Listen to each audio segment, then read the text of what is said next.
Good day everyone! Ikaw ba ay meron ng SMAC card pero hindi mo pa na-activate yan? Today tuturo ko sa iyo step by step kung paano mo ba ma-activate para ma-check mo yung points mo online and ma-check mo yung mga benefits. Okay, let's start. Kung ikaw ay Apple user, i-download mo lang sa may App Store, pero kung ikaw ay naka-Android, punta ka lang sa may Play Store and isi-search lang natin dito yung SMAC app.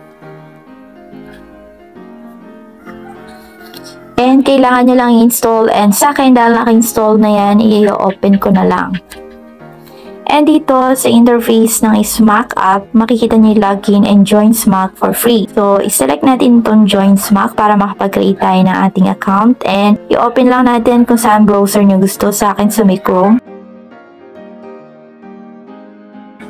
Here, kailangan lang natin mag-create ng account. So, ito yung mga details na kailangan natin i-input.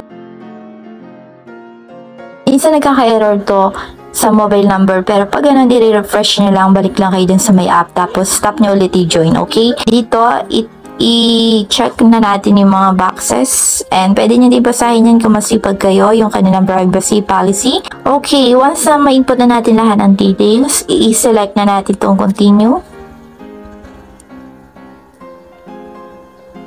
Papadala sila ng one-time pin sa ating mobile number na in-enter, and kailangan lang natin i-input yun dito.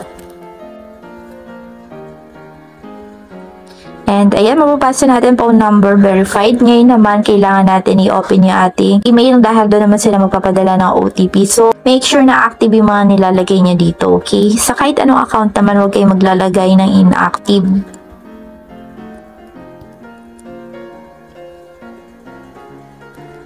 Kung wala kayo ma-receive sa email nyo, check nyo lang yung spam or i-refresh nyo lang yung mismo email app nyo. Or kung wala naman kayo ma-receive, i-resend nyo lang yung OTP. So, ito na yung number of total applications. Tap na natin i-done. Dito, kailangan lang natin mag-add ng ating birthday para mag-blue na create account. So, dito, add lang tayo.